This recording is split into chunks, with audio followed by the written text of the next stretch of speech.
Assalamualaikum warahmatullahi wabarakatuh.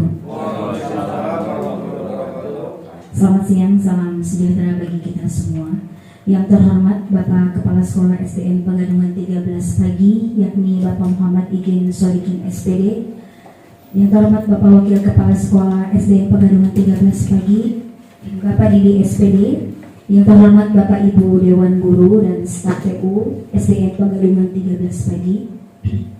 Marilah kita panjatkan puji syukur kehadirat Allah Subhanahu wa Ta'ala, yang mana atas segala karunia-Nya kita bisa berkumpul di tempat ini dalam rangka diseminasi budaya positif oleh calon guru penggerak angkatan 9. Salawat dan salam marilah kita haturkan kepada junjungan kita Nabi Muhammad SAW, karena telah menyelamatkan kita dari jalan kegelapan. Amin ya rabbal alamin.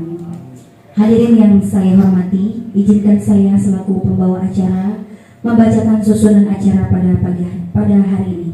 Yang pertama pembukaan, yang kedua menyanyikan lagu Indonesia Raya, yang ketiga sambutan-sambutan, yang keempat diseminasi budaya positif, dan yang terakhir penutup.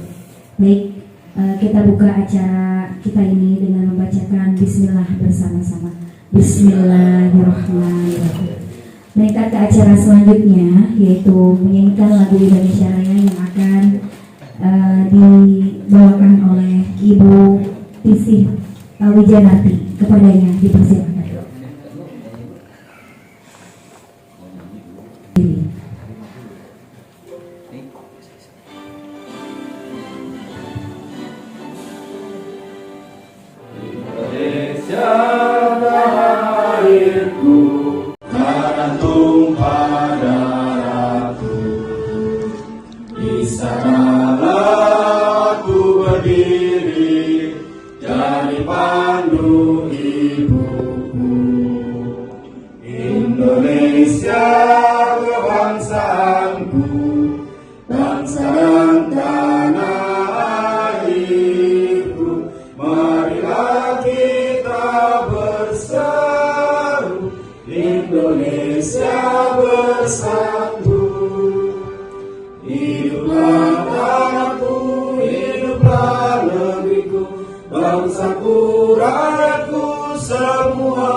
Hadirin dimohon untuk duduk kembali.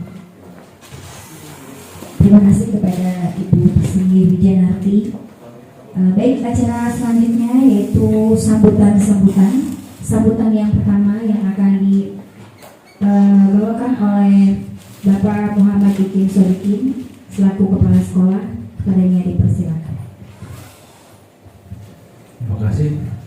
Duduk saja Bapak Ibu ya. Iya Pak. Assalamualaikum warahmatullahi wabarakatuh. Waalaikumsalam. Alhamdulillahirrahmanirrahim. Wassalatu wassalamu ala asyrofil anbiya'i wal mursalin wa ala alihi wa sahbihi ajma'in. Amma ba'du. Yang saya hormati Pak Edi, Wakil Kepala SDN Pegadungan 13 pagi. Yang saya hormati Bapak Ibu Guru, wabil khusus Pak Edi sebagai CGP angkatan ke-9 tahun 2023. Bapak Ibu yang saya hormati, maka kita bersyukur kepada Allah Subhanahu wa taala karena pada siang ini kita dapat hadir di tempat ini dalam rangka acara diseminasi budaya positif. Dalam arti kasarnya menularkan begitu Pak ya, diseminasi. Apa itu budaya? Budaya itu sebuah kebiasaan yang terbentuk secara spontan. Tadinya dilatih, lama-lama spontan, itu budaya. Kalau masih diperintah, masih disuruh, itu bukan budaya. Tapi kalau sudah membudaya, berarti sudah terbiasa, sangat lekat. Nah, budaya itulah yang akan ditularkan oleh teman kita, Pak Henry, sebagai cerminan dari perjuangannya mencapai sebuah tujuan, diantaranya adalah calon guru penggerak. Mana budaya positifnya? Yang pertama adalah bahwa guru penggerak itu sesuatu yang diandalkan oleh dunia pendidikan kita, oleh sekolah kita. Maka itulah pula yang akan ditularkan oleh Pak Henry. Kita sebagai audiens di acara ini mudah-mudahan bisa mengambil, bisa benar-benar membudayakan nilai-nilai positif dari CGP itu. Oleh karenanya saya berharap kepada teman-teman yang sampai hari ini belum berkesempatan atau belum lulus gitu ya dalam proses rekrutmen guru penggerak, saya mohon tidak berkecil hati, tidak putus asa, ayo bersemangat karena kedepannya gerbang karir kita, gerbang keberhasilan kita adalah guru penggerak. Saya sendiri pernah ikut pada usia 50 tahun, 3 tahun lalu berarti, tapi saya gagal. Maka saya cukup bangga kepada Pak Henry sudah lolos dalam seleksi guru penggerak, dan inilah prosesnya yang kalau kita lihat banyak payah pengerjaannya ya, tapi alhamdulillah sampai hari ini semua berjalan dengan baik. Saya sudah ketemu dengan PP-nya, pengajar penggerak selama sebanyak 3 kali, dan keempat kalinya di SMA 17. Beliau support saya terus, Pak Ikit jangan kendor, teruskan berikan support semangat kepada teman kita CGP. Nah karena itu kepada teman-teman juga saya berharap ayo terus mendukung kegiatan ini, kegiatan proses pendidikan guru penggerak supaya lulus tepat waktu. Karena diberi waktu hanya 6 bulan Pak ya, 9 bulan. Mudah-mudahan dalam 9 bulan itu benar-benar semua tugas dan sebagainya oleh program guru penggerak dapat tercapai dengan baik. Demikian dari saya, kurang lebihnya mohon maaf. Wassalamualaikum warahmatullahi wabarakatuh.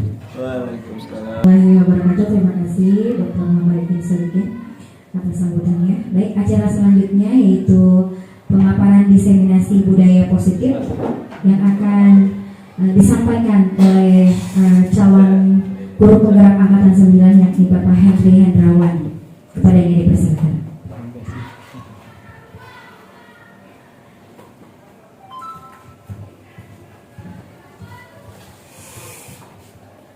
Bismillahirrahmanirrahim. Assalamualaikum warahmatullahi wabarakatuh.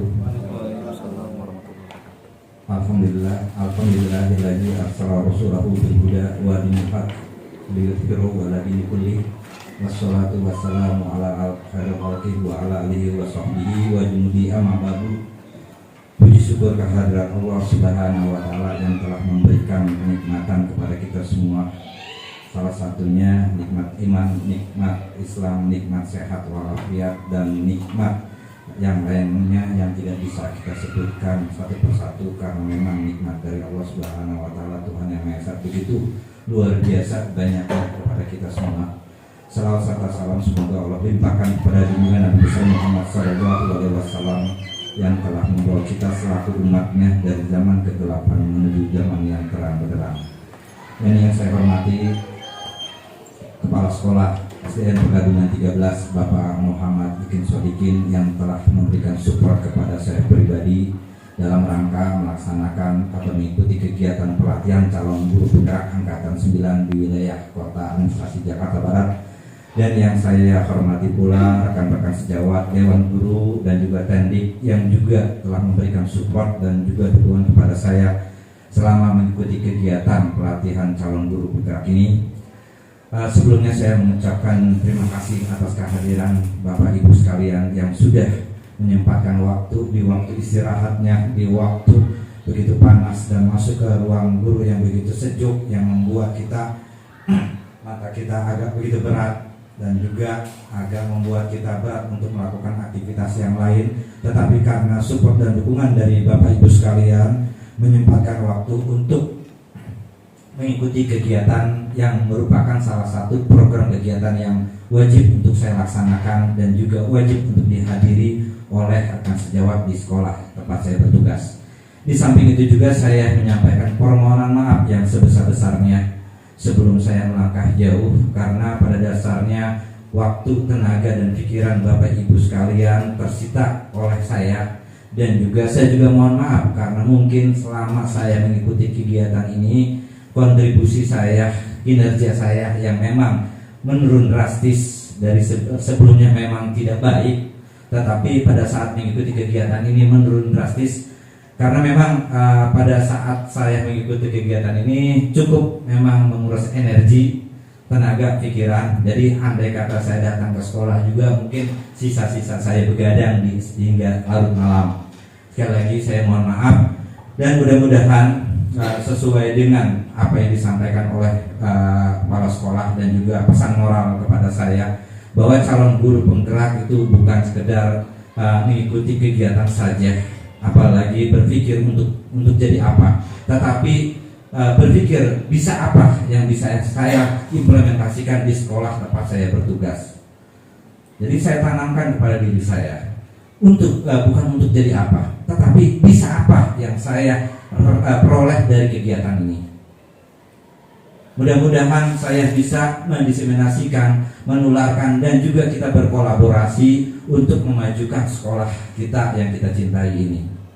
Jadi pertama saya minta maaf. Yang kedua saya tetap terus mohon support, dukungan, dan kolaborasi. Mudah-mudahan kita sama-sama membangun sekolah kita dan juga mentransformasikan sekolah kita ke arah yang lebih baik, dan juga memutarbalikan fakta bahwa yang selama ini sekolah kita jauh tertinggal. Ya, kita memberikan suatu akselerasi agar sekolah kita ke depan lebih baik. Dan pada kesempatan ini saya ditugaskan untuk mendiseminasikan, menyebarkan pemahaman dan pengalaman penerapan budaya positif di sekolah.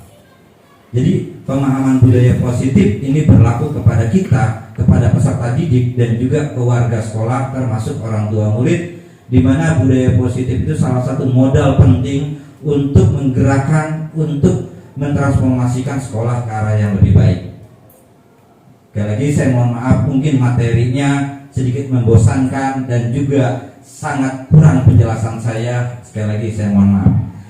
Ya, kita langsung saja.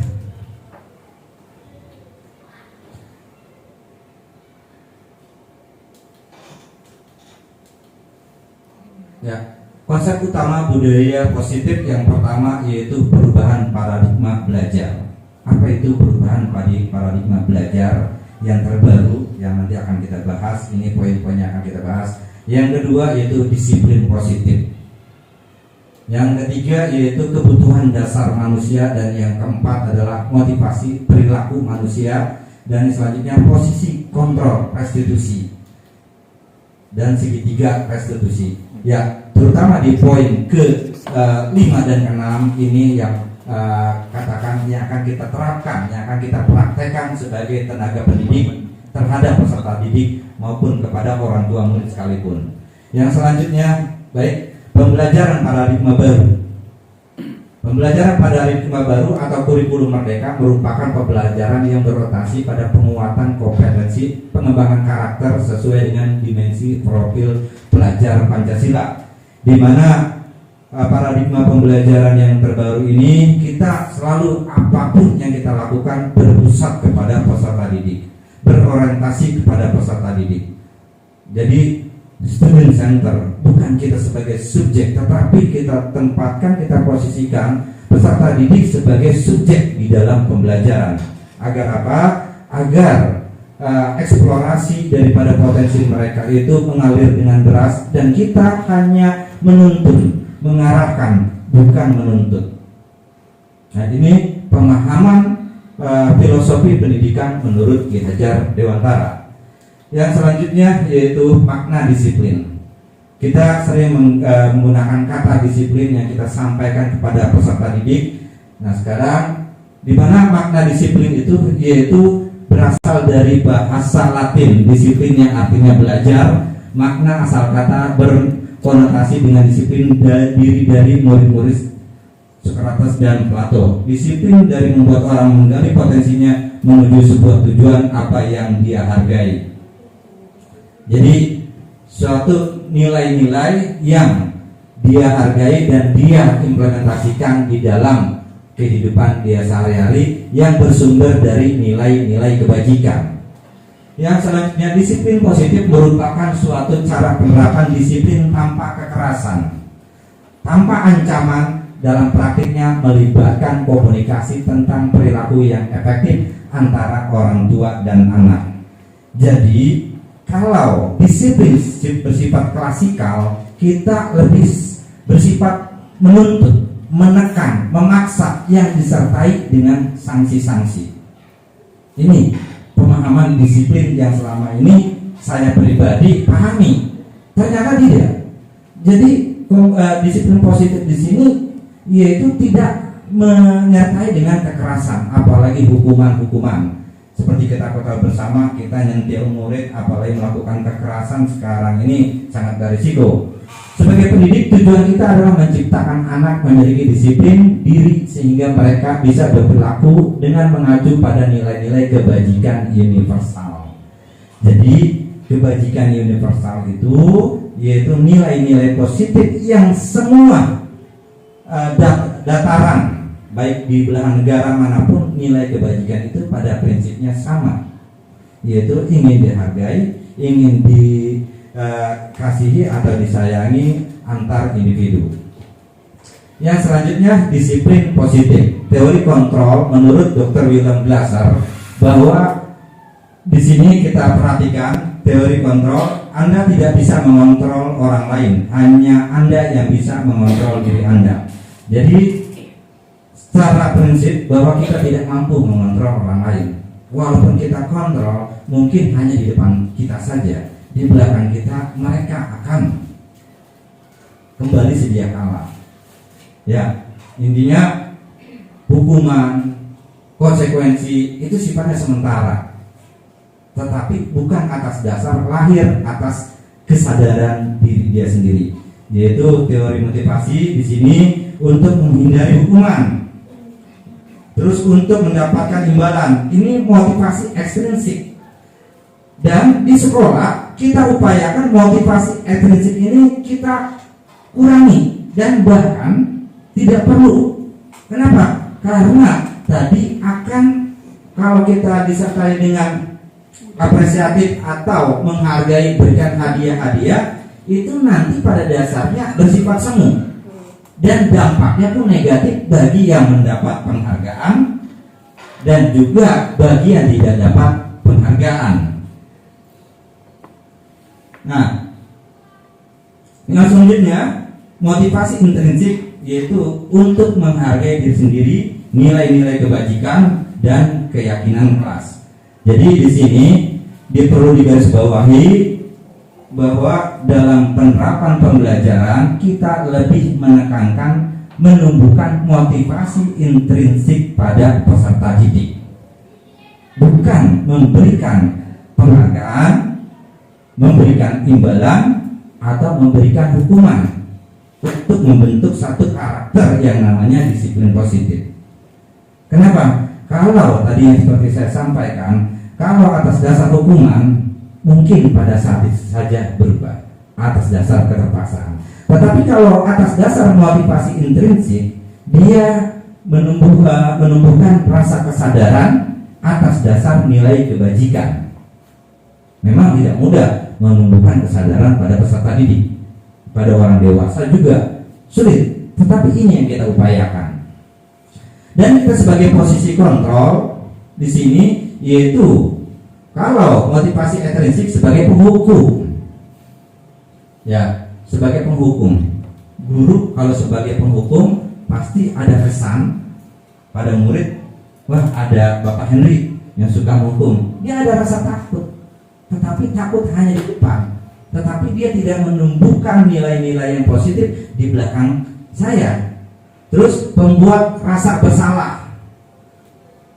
Jadi kalau anak melakukan kesalahan, kalau kita hukuman hanya menumbuhkan rasa bersalah saja, yang pada akhirnya dia merasa terpojokkan, merasa didiskreditkan dan lain sebagainya. Nah, yang ketiga, memposisikan sebagai teman. Memposisikan sebagai teman. Terus yang keempat, pemantau, dan yang kelima sebagai manajer. Mana yang terbaik yang kita terapkan dari posisi kontrol kita sebagai guru, yaitu posisi kita sebagai manajer. Ya, selanjutnya nilai-nilai kebajikan universal. Seperti apa yang saya sampaikan, nilai kebajikan yaitu keadilan, tanggung jawab, kejujuran, bersyukur, lurus hati, berprinsip, integritas, kasih sayang, rajin, komitmen, percaya diri, kesabaran, dan masih banyak lagi. Inilah yang kita tumbuhkan kepada peserta didik. Merasa diberikan keadilan.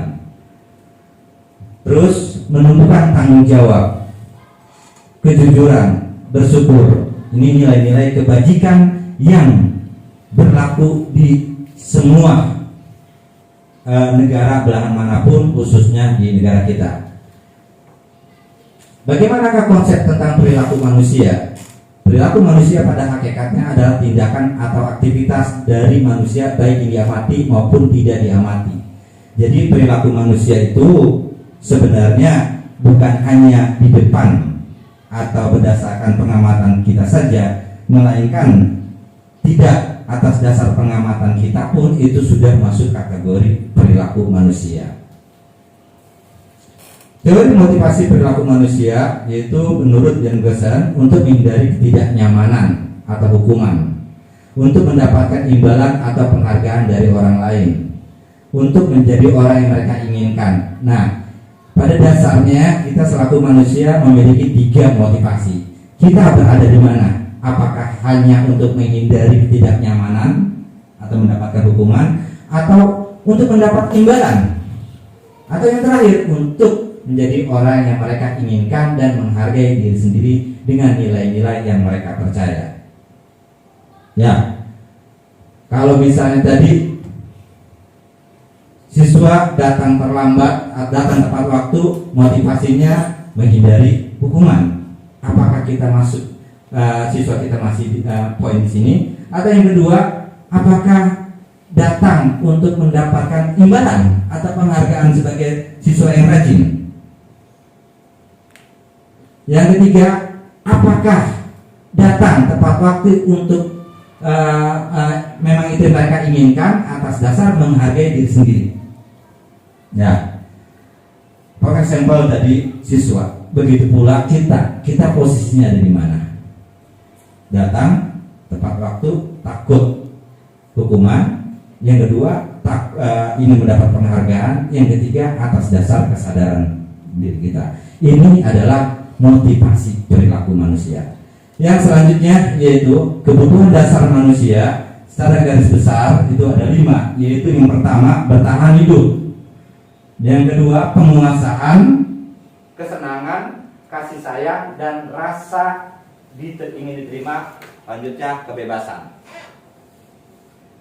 Ini kebutuhan dasar manusia yang paling tengah-tengah itu bertahan hidup. Setelah bertahan hidup, dia ingin mendapatkan suatu kewenangan atau kekuasaan atas orang lain.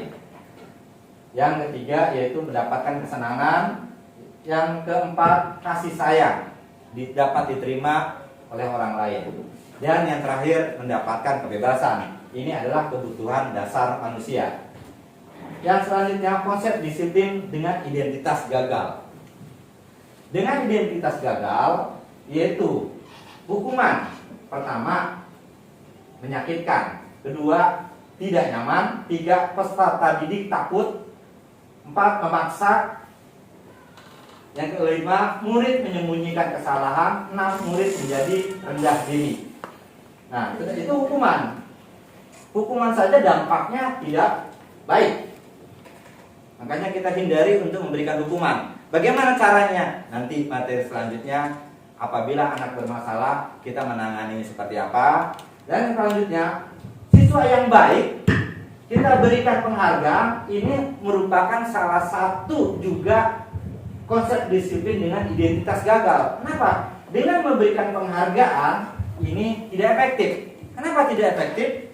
Ya karena memang jangka waktunya sangat singkat, sementara. Yang kedua, merusak hubungan. Satu kelas ada 30 siswa yang diberikan penghargaan 1. Ini merusak hubungan tidak? Secara tidak langsung akan merusak hubungan si yang mendapat penghargaan dengan yang tidak mendapat penghargaan. Rasa iri hati. Seperti itu. Terus akhirnya yang dapat penghargaan dijauhi oleh teman. Makanya di kurikulum Merdeka tidak ada ranking.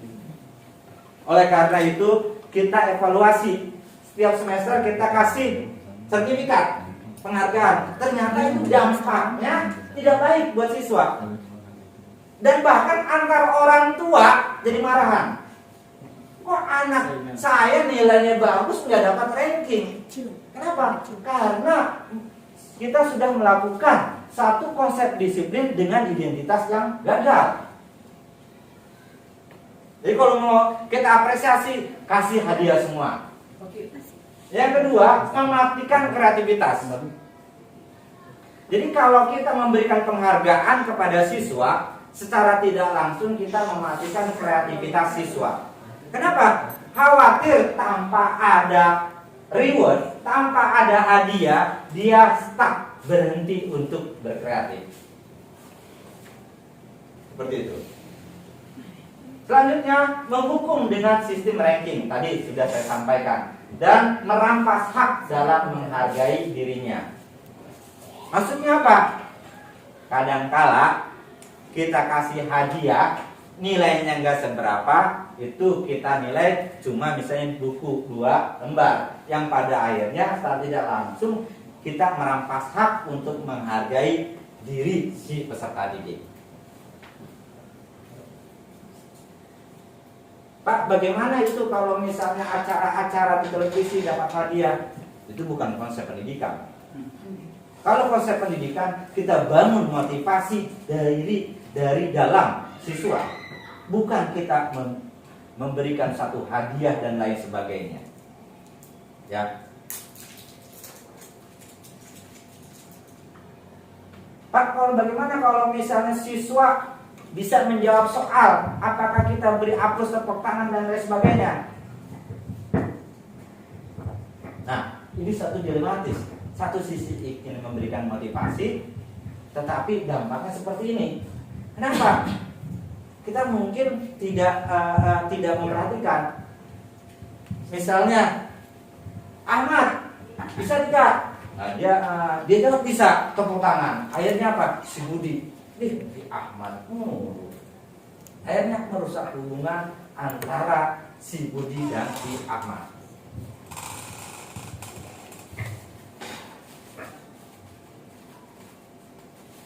Ya, nanti ada caranya. Ya, selanjutnya konsep disiplin dengan identitas sukses. Tadi yang gagal. Yang pertama yaitu penguatan jangka pendek. Ya, konsekuensi penguatan jangka pendek. Terus perlu monitoring berkelanjutan, stimulus respon, murid menghormati peraturan, kehilangan waktu untuk merenungi kesalahan. Jadi ada istilah hukuman, ada istilah konsekuensi. Kalau konsekuensi, konsep disiplin dengan identitas sukses, ini masuk kategori sukses. Tetapi kita nantinya akan kerja terus, selalu menstimulus, selalu memonitoring. Kenapa? Karena sifatnya masih semi permanen. Seperti itu. Terus kehilangan waktu untuk merenungi kesalahan. Sudah dapat konsekuen. Misalnya apa? Tidak mengerjakan PR. Konsekuensinya kamu misalnya mengerjakan tugas 20 soal, yang tadi 10 soal. Itu konsekuen. Tetapi apa?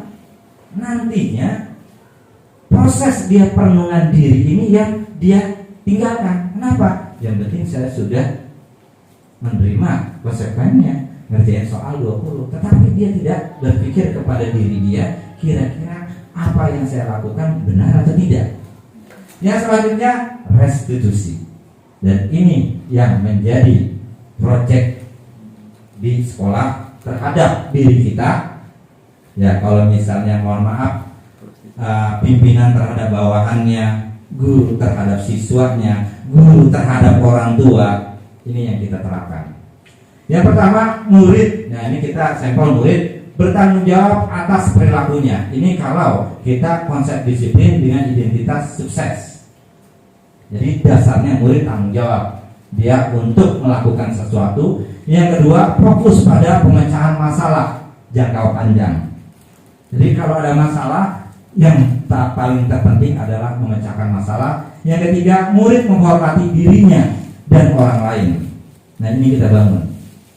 Bisa nggak murid menghormati diri dia sendiri dan menghormati orang lain, terutama menghormati kita sebagai gurunya. Yang keempat, teori kontrol. Jadi dirinya lah yang memegang kendali, bukan kita yang mengendalikan mereka.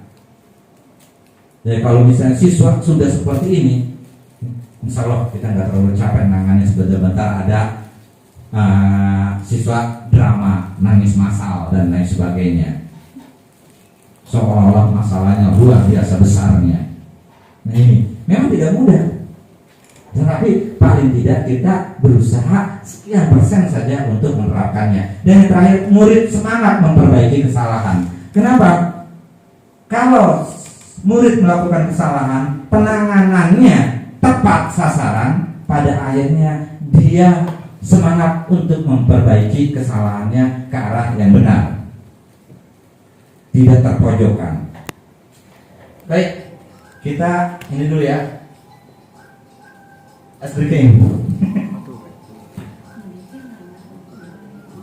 Lanjut aja, es breaking nanti aja. Lanjut. Ya, restitusi. Apa itu restitusi? Ya, restitusi adalah sebuah pendekatan untuk menciptakan disiplin positif. Restitusi adalah proses menciptakan kondisi bagi peserta didik untuk memperbaiki kesalahan mereka sehingga mereka bisa kembali pada kelompok mereka dengan karakter yang lebih kuat. Jadi restitusi adalah pendekatan untuk menciptakan disiplin positif. Jika anak melakukan kesalahan, kita melakukan pendekatan restitusi agar setelah dia melakukan kesalahan, dia mampu kembali ke kelompoknya. Dia tegar, kuat kembali ke kelompoknya, dan kelompoknya pun tidak akan mengintimidasi bahwa dia anak yang bermasalah. Seperti itu. Ini restitusi. Ciri-ciri restitusi yaitu bukan untuk menembus kesalahan.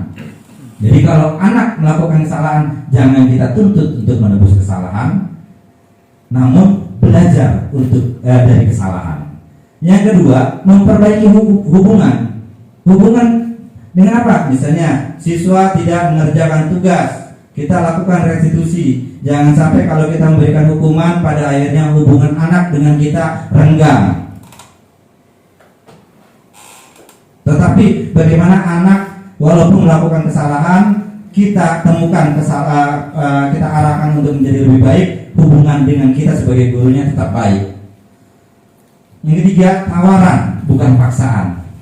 Itu ciri restitusi. Yang keempat, menuntun untuk melihat ke dalam diri, pada si anak itu untuk melihat ke dalam diri dia. Yang kelima, restitusi mencari kebutuhan dasar yang mendasari tindakan. Jadi kita cari kenapa sih dia melakukan masalah terus, di rumahnya bagaimana, di kelasnya bagaimana. Ini yang kita cari.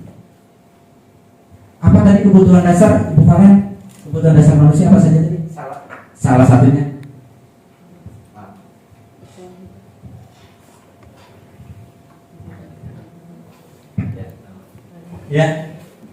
Ya Bapak Ibu, apa kebutuhan dasar manusia? Salah satunya bertahan hidup, bertahan hidup. Ada lagi, masih ingat? penguasaan, Ya. Apa Bu? Ya. Mendapatkan kasih sayang, penghargaan, kekuasaan, kesenangan. Mungkin kebutuhan dasar si peserta didik ini yang tidak diperoleh, yang pada akhirnya dia selalu bikin masalah. Ini yang perlu kita investigasi, yang perlu kita ketahui. Jangan anak bikin masalah, tahunya kita omelin, kita hukuman, blah, selesai. Kita investigasi. Setelah itu panggil orang tuanya, kita lakukan lagi restitusi kepada orang tuanya. Kenapa? Seperti itu. Dan selanjutnya, restitusi jadi adalah cara yang paling baik. Fokus pada karakter bukan tindakan. Jadi karakter dulu, baru implementasi berupa tindakan. Fokus pada solusi, cari solusinya, bukan siapa yang salah. Yang 9, mengembalikan murid yang berbuat salah pada kelompoknya. Ini yang pada akhirnya yaitu setelah anak bermasalah, kita kembalikan kepada kelompoknya dalam keadaan baik-baik. Jangan sampai setelah masalah dia menjadi minder dan lain sebagainya. Ya, perbedaan hukuman, konsekuensi, dan restitusi. Nah, ini kita lewatkan saja. Kalau tadi sudah saya jelaskan, kalau hukuman itu sifatnya memaksa, konsekuensi berupa sanksi yang sifatnya katakan berlaku bayar gitu. Ya, membayar. Misalnya kamu tidak mengerjakan tugas 10 soal, buat 20 soal, konsekuensi. Nah, kalau restitusi tadi mengembalikan peserta didik kepada kelompoknya dengan baik.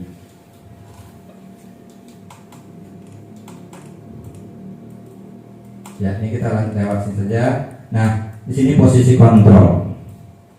Ini yang akan kita bahas, posisi kontrol kita sebagai guru. Kita berada di mana? Ya, yang pertama, apakah kita sebagai penghukum? Penghukum itu seorang penghukum bisa menggunakan hukuman fisik maupun verbal. Nah, ini posisi kita yang adanya di mana? Yang kedua, membuat orang merasa bersalah. Apakah kita kategori ini membuat orang merasa bersalah, dipojokin terus? Terus sebagai teman, apakah kita posisi kita sebagai teman kepada murid atau sebagai pemantau, ngawasin aja? Yang kelima, sebagai manajer. Mana yang paling bagus? manajer, Ya, di manajer. Walaupun tidak mudah, paling tidak posisi kontrol kita sebagai manajer sekian persen kita implementasikan, kita terapkan kepada peserta didik ketimbang kita sebagai penghukum. Kenapa? Capek. Malah yang ada apa? Biasa. Kalau Bu Ade mah paling ngomel doang, di mulut doang, sebagai pembuat orang merasa bersalah. Nih. Ya, ini contoh Bu Ade. Nanti videonya ada tuh Bu Ade kemarin lagi ngomelin murid. Terus sebagai teman diajak bicara. Tapi kadang-kala kalau kita posisikan di sini, selalu posisi di sini bahaya. Terus pemantau, ngawasin aja. CCTV. Iya. Terus yang terakhir sebagai manajer. Kalau sebagai manajer di sini Respon yang menunjukkan tanggung jawab guru dalam posisi terakhir, manajer adalah posisi mentor, di mana guru berbuat sesuatu bersama dengan murid, mempersilahkan murid mempertanggungjawabkan perilakunya, mendukung murid agar dapat menemukan solusi atas permasalahannya sendiri. Ini mudah-mudahan kita bisa menerapkan kepada siswa kita. Yang selanjutnya yaitu 5 contoh posisi kontrol. Tidak terbaca ya? Tidak. Kecil ya. Ya, di sini guru berbuat, nah, motivasinya guru berbuat, menghukum, menghardik, menunjuk, menyakiti, membuat orang merasa bersalah. Tadi sebenarnya sudah saya sampaikan ya, contoh-contoh posisi kontrol. Ini hanya tabel saja, tapi 5 posisi kontrol. Yang pertama sebagai penghukum, yang kedua membuat merasa bersalah, yang ketiga sebagai teman, yang keempat sebagai pemantau, dan yang kelima sebagai manajer. Seperti itu. Coba Bu Siva, saya pengen dengar refleksi diri Bu Siva. Dari kelima posisi kontrol, Bu Siva dominan di posisi mana? Hukum. Tidak apa. Kalau saya dominasinya di teman. Ya. Ya. Bu Siva dominan posisinya di teman. Ya. Jadi melakukan pendekatan, curhatan dan lain sebagainya. Ya, sebagai teman. Ya, itu sudah cukup baik sebagai teman, sharing dan lain sebagainya. Apalagi kalau setelah setting, Bu Siva juga melakukan restitusi, mencari solusi. Maka secara tidak langsung Bu Siva sudah di posisi manajer. Pernahkah kita tanpa kita sadari, mungkin kita sudah sering posisi kita sebagai manajer. Seperti itu. Sebagai teman diajak sharing, dipantau, lalu dicarikan solusi. Nah, ini sudah kita menerapkan restitusi dan posisi kita sudah menjadi manajer. Ada tahapan-tahapannya, tidak langsung juk-juk manajer. Yang mungkin bersifat tadi langkahnya diajak sharing dulu dah. Nanti setelah itu kenapa begini dan lain sebagainya. Ya, baik. Yang selanjutnya keyakinan kelas. Nah, untuk menerapkan restitusi ini kita perlu adanya keyakinan kelas. Kalau di kelas, kalau di sekolah ada keyakinan sekolah. Kalimat peraturan diupayakan dihindari. Supaya apa? Supaya budaya positif itu benar-benar lahir atas dasar diri warga sekolah. Bukan lagi peraturan dilarang membawa ini, dilarang ini. Kenapa? Ini sudah masuk konsep kategorinya penghukum. Kenapa? Yang namanya dilarang, dilanggar akan disertai dengan hukuman.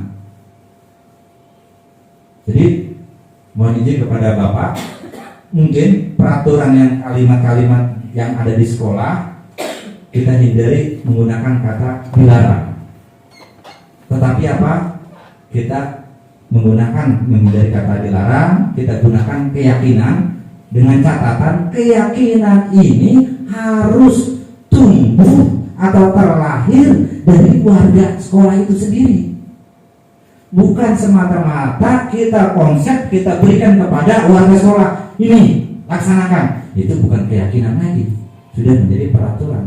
Tapi kalau lahir dari warga sekolah, komitmen untuk melaksanakan, ini menjadi keyakinan. Apa itu keyakinan? Yaitu keyakinan kelas adalah salah satu disiplin positif yang bisa diterapkan dalam membangun budaya positif di sekolah. Dengan adanya keyakinan kelas di setiap kelas diharapkan dapat mewujudkan tujuan pendidik yang berorientasi kepada profil pelajar Pancasila. Jadi profil pelajar Pancasila itu adalah di mana pelajar yang memiliki karakter nilai-nilai yang ada pada Pancasila, bukan karakter yang berdisiplin atas dasar tekanan, bukan atas dasar tuntutan, melainkan atas dasar diri mereka sendiri. Mengapa menggunakan kata keyakinan? Ya, karena keyakinan merupakan nilai-nilai kebajikan, prinsip yang universal. Jadi menggunakan kata keyakinan itu benar-benar tumbuh atau terlahir dari keinginan, kebutuhan daripada warga sekolah. Ada 5 tadi: kesenangan, ingin dihargai, kebebasan, seperti itu. Ini menggunakan kata keyakinan. Yang selanjutnya, ciri-ciri keyakinan kelas yaitu bersifat abstrak daripada peraturan yang lebih rinci dan konkret. Lebih bersifat abstrak memang. Yang kedua, keyakinan kelas berupa pernyataan universal dibuat dalam bentuk kalimat positif. Jadi kalimatnya positif, ramah kepada orang yang membaca, dan akan mudah lahir kesadaran ketimbang dilarang. Akhirnya apa? Dia melanggar, ngumpet-ngumpet. Dilarang membawa HP. Akhirnya apa? Ada anak bawa HP, ngumpet-ngumpet. Karena apa? Karena tadi, ya. Yang namanya keyakinan kelas tidak dibuat dalam jumlah banyak sehingga mudah diingat. Gak usah banyak-banyak, tapi sudah menyingkup semua. Terus keyakinan kelas merupakan sesuatu yang dapat diterapkan di lingkungan kelas tersebut. Pembuatan keyakinan kelas melibatkan semua warga kelas. Tadi seperti apa yang saya sampaikan, melibatkan semua. Jangan kita ketik, kita print, tempel di kelas. Ini ya peraturan kelas kita, melanggar, awas. Tapi yang keyakinan kelas kita musyawarahkan, kita ekspor nilai-nilai kebajikan yang ada pada murid dan menjadi satu komitmen untuk mengimplementasikan, mewujudkan satu kelas yang kita harapkan. Langkah-langkahnya apa?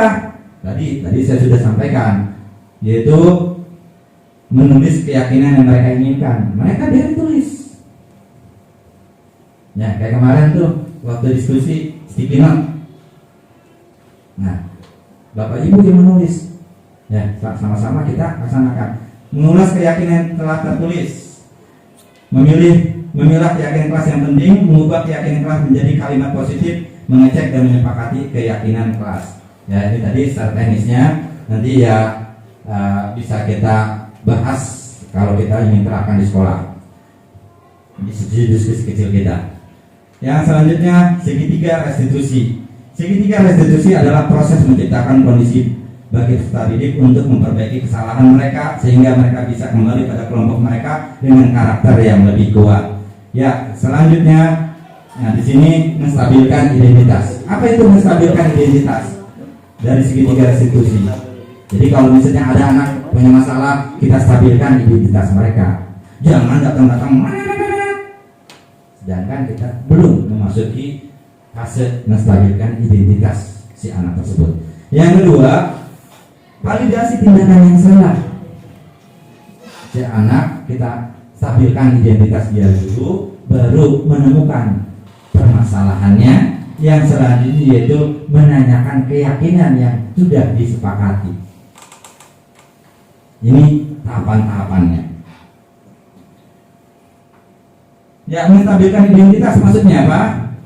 Pada bagian dasar segitiga adalah menstabilkan identitas. Jika anak berbuat salah, maka ada kebutuhan dasar yang belum terpenuhi. Ya, kita stabilkan dulu. Memang kenapa nak kamu datang terlambat misalnya? Saya malam begini Pak, Bu, dan lain sebagainya. Ini kita temukan.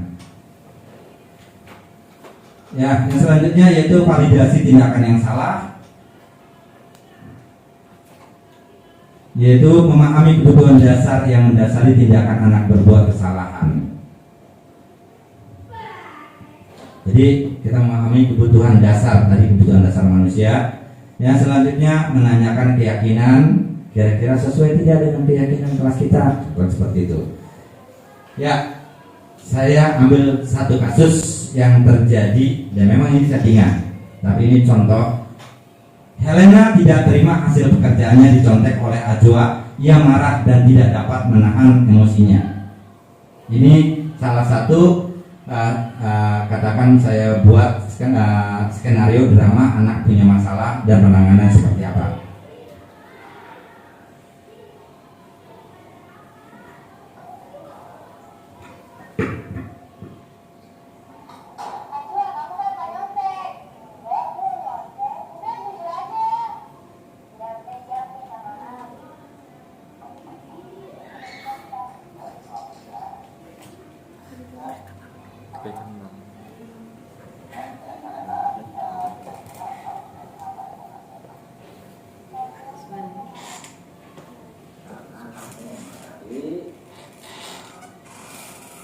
Tadi ya, iya. Kenapa kamu marah-marah sama Ajwa? Karena Ajwa menyontek buku saya. Karena Ajwa menyontek pekerjaan kamu, ya. Ya, jadi memang sih siapapun pernah mengalami seperti itu. Jadi kamu juga berhak untuk marah karena Ajwa tadi menyontek hasil pekerjaan kamu, ya. Nah, jadi di sini saya tidak akan melihat siapa yang salah dan siapa yang benar, cuma kira-kira tadi itu sesuai tidak dengan keyakinan kelas yang kita sudah sepakati. Kamu ingat gak keyakinan kelas yang kita sepakati tadi? Menjaga kebersihan dan saling menghormati. Menjaga kebersihan dan saling menghormati. Nah, kira-kira kamu memarahi, membentak-bentak sampai gebrek aja ya? Ya, itu kira-kira sudah sesuai tidak dengan keyakinan kelas kita? Tidak. Jadi kedepannya, untung kamu tadi tidak mukul Ajwa, kamu sampai gebrak meja.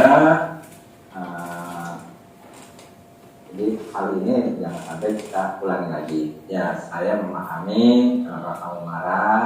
Cuma tadi kita tetap harus bisa bersabar, kontrol emosi, tetap kita bisa menghargai, menghormati orang lain, apalagi teman kamu sendiri. Nah, jadi kira-kira kedepannya kamu akan bagaimana supaya kamu ini, supaya kamu tidak terulang lagi, kira-kira apa? Nggak boleh kayak tidak ada orang yang nyontek, kita nggak boleh marah, menegurnya saja. Menegurnya saja, mau sampai gebrak meja, apalagi nanti mukul orangnya, wah bahaya, repot ya. Jadi perlulah kalau memang kamu memahami, mudah-mudahan kamu bisa menjadi lebih baik ya, dan bisa dibanggakan oleh orang tua. Sukses ya. Ya, begitu saja Helena ya. Ya, terima kasih. Ya, silakan kamu kembali ke kelas.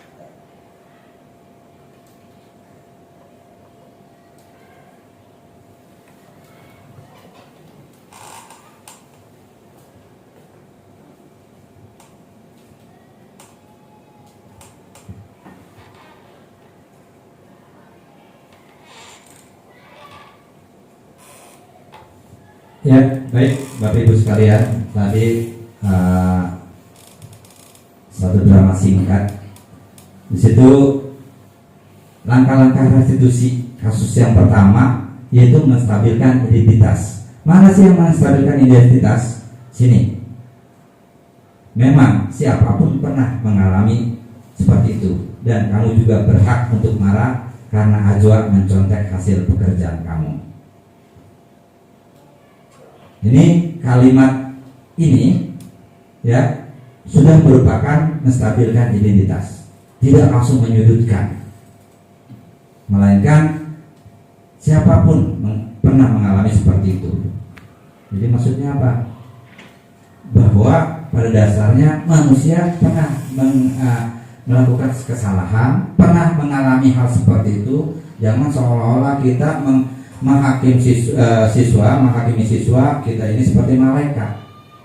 Satu sisi siswa tahu kita bagaimana, yang pada akhirnya apa? Bisa aja dalam hati mereka, bapak aja begitu, ibu aja begitu. Yang pada akhirnya apa? yang kita sampaikan udah ceneh siswa. Yang kedua, validasi tindakan yang salah. Ini memang siapapun pernah mengalami seperti itu, dan kamu juga berhak marah karena Ajwa mencontek hasil pekerjaan kamu.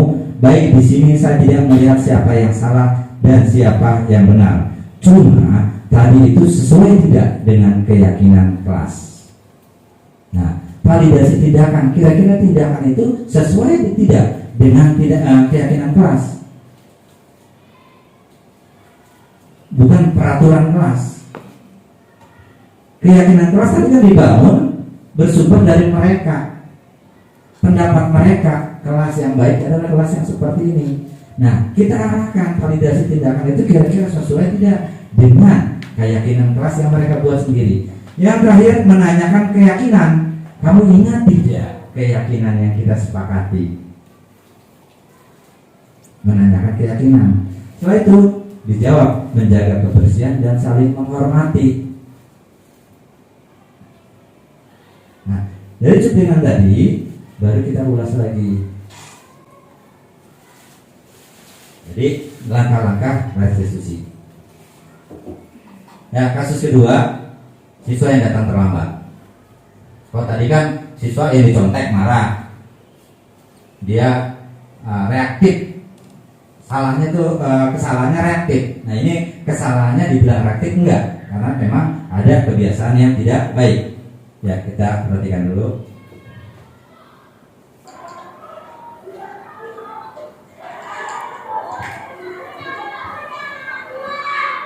Baik, perhatikan untuk mengerjakan ya, Waalaikumsalam. Ya, masuk. Maaf ya Pak, saya telat. Oh iya, sudah duduk. Ya, kita lanjutkan kembali.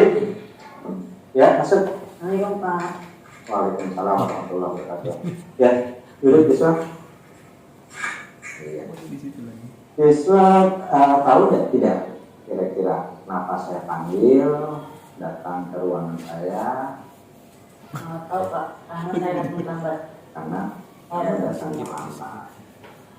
Tadi kamu datang jam berapa? Jam 7.30. Jam 7.30. Kamu tahu kalau di sekolah kita masuk itu biar masuknya berapa? 6.30. 6.30. Jadi tadi kamu datang jam 7.30, sedangkan kamu juga sudah mengetahui tata tertib di sekolah kita itu biar masuk jam 6.30. Ya, jadi sebenarnya siapapun pernah melakukan kesalahan, termasuk saya juga pernah melakukan kesalahan. Tapi kita jadi tidak perlu lagi mencari siapa yang salah atau bagaimana. Jadi yang terpenting kita memahami, mengetahui kesalahan tersebut seperti apa. Kalau boleh tahu, kenapa sih sampai kamu datang kesiangan 7.30? Karena saya tidurnya kemarin. Tidurnya kemalaman. Terus apa aja ngapain tidur Saya malam? bermain game hingga tidak ingat waktu. Oh, main HP, main game sehingga tidak ingat waktu. Akhirnya bangunnya kesiangan. Nah, jadi kamu sudah tahu penyebabnya kamu terlambat karena kamu bangun kesiangan. Kenapa bangun kesiangan? Karena tidurnya terlalu malam, dan terlalu malam juga kamu bermain HP atau bermain game. Nah, kira-kira supaya kamu tidak terlambat lagi, baiknya bagaimana? Tidurnya? Tidak kemalaman. Tidurnya tidak malam-malam lagi ya. Terus main HP-nya juga tidak terlalu lama.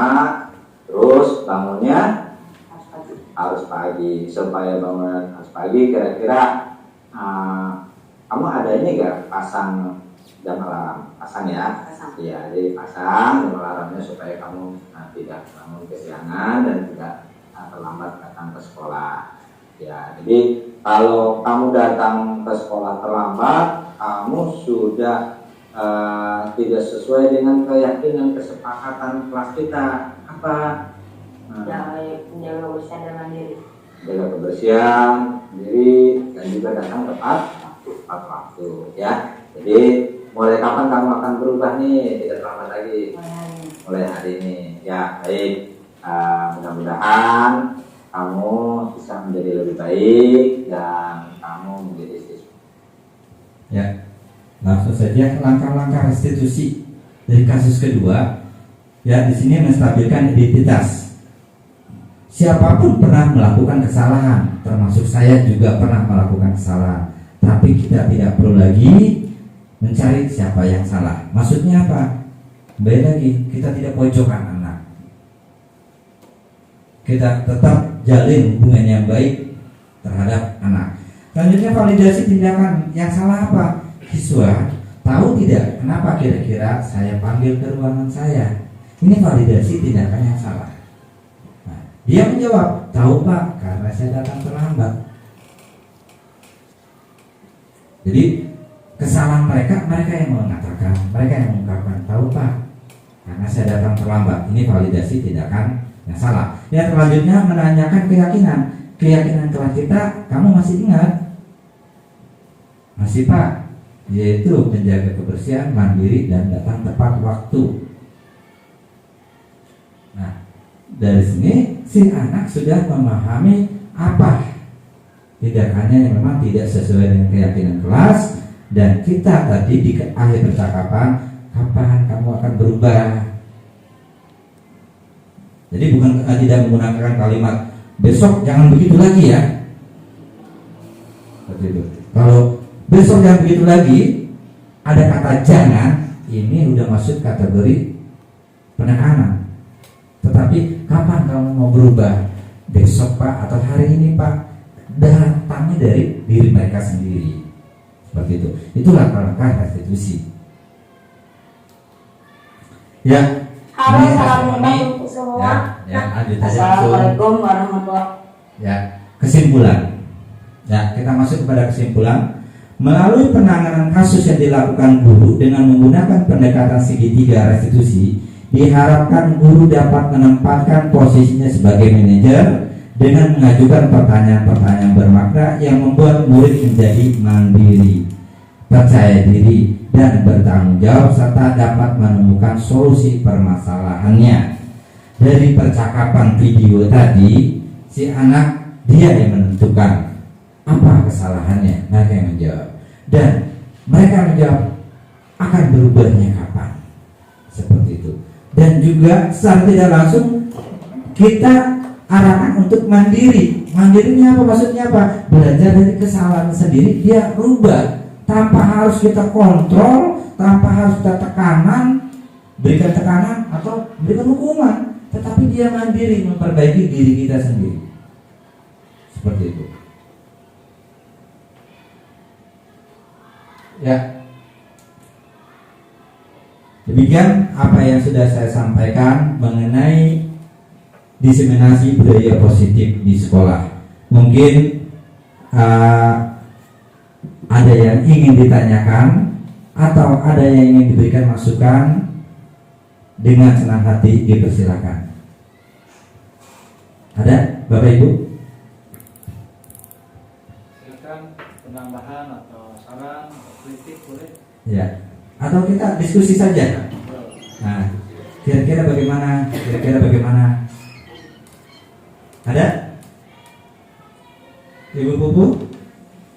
Kayaknya sudah cukup jelas nih Pak. Sudah cukup jelas? Ya. Baik, kalau memang tidak ada yang ditanyakan, bukan berarti kita close untuk diskusi kita, melainkan diskusi-diskusi kecil yang memang untuk kita sharing bisa kita laksanakan kapan saja dan di mana saja. Mudah-mudahan apa yang saya peroleh saya diseminasikan kepada teman-teman, baik secara formal maupun secara tidak formal. Dan kembali lagi pada prinsipnya, saya pun dalam rangka belajar tataran teoritis saja. Bimbingan arahan dari teman-teman, khususnya dari Bapak Kepala Sekolah, sangat saya harapkan untuk mewujudkan budaya positif yang ada di sekolah.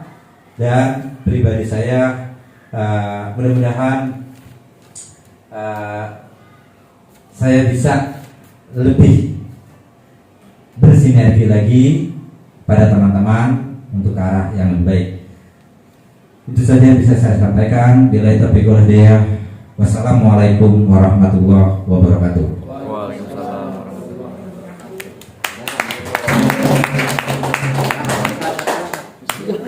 Mungkin. Oh, yang negatifnya nggak disiarin.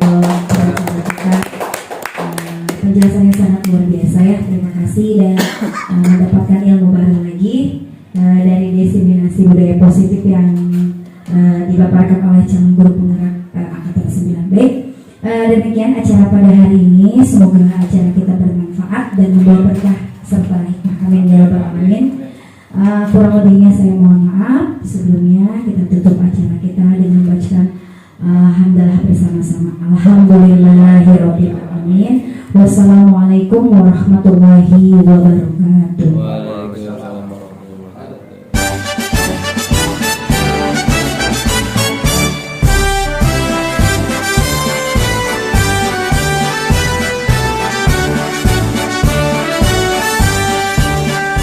Bulatkan tekad, kuatkan hati. Negeri ini memanggilmu kawan. Belajar bergerak berbagi untuk negeri. Guru penggerak majukan pendidikan. Guru penggerak menghamba pada murid. Kreatif rancang pembelajaran. Hargai potensi, tingkatkan prestasi. Lahirkan profil pelajar Pancasila. Belajar, bergerak, berbagi untuk negeri. Kita menjalin